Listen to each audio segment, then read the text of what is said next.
right, today we're going to read Monster Manners, just as a reminder of how polite you could be at home.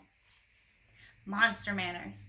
Rosie Monster looked like a perfect little monster. She had nice, strong teeth and sharp little claws and green eyes that glowed in the dark.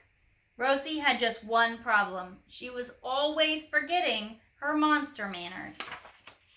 Monsters are supposed to fight with their friends and break each other's toys. Rosie played nicely with everyone. This made her mother very unhappy. This is weird. Monsters are supposed to growl loudly when they answer the phone. Growl. Rosie always forgot and said hello in a polite voice. Her father found this very upsetting. Monsters are supposed to chew up rocks to show how fierce they are. Good, yummy. After one bite, Rosie would stop crunching and run for her toothbrush.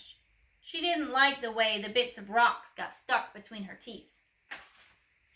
One day, when the family was out walking, Rosie even helped an old man cross the street.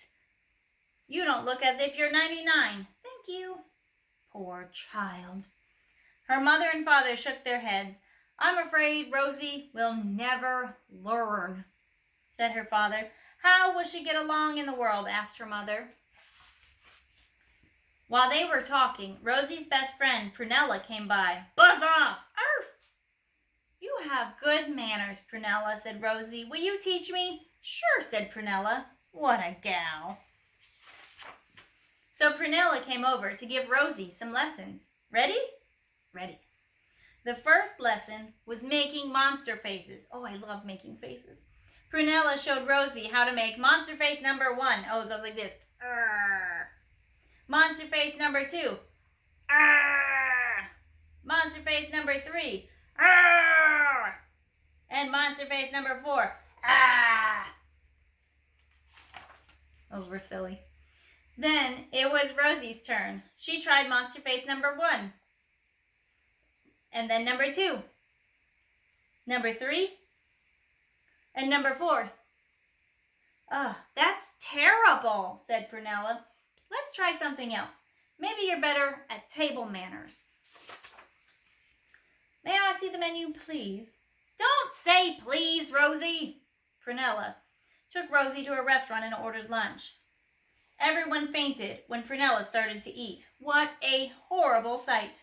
Oh, look, they say, how gross.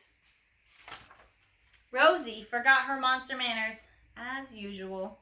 She used her napkin and her fork and her spoon, and when she asked Prunella to pass the salt, she forgot again, and said please.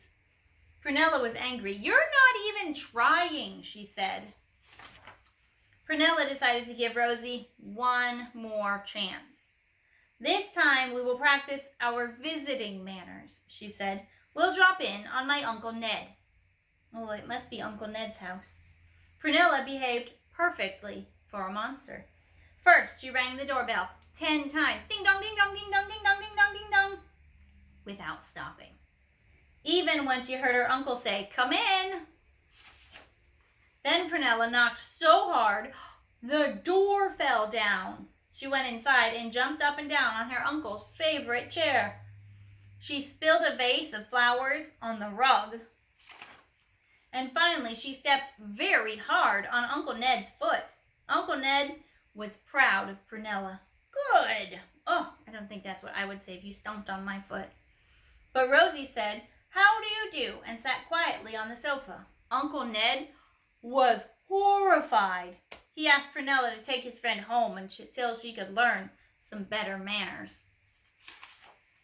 Prunella threw her hands up. I did my best, Rosie, she said. I can't do any more. Rosie hung her head and followed Prunella. For the first time, Rosie realized how unhappy she made everyone. And now she felt unhappy too. When Rosie and Prunella got to the monster's house, they saw a big mess. A pipe had broken and water was pouring everywhere. Help! Cried Rosie. We're getting flooded. Rosie's mother and father came running.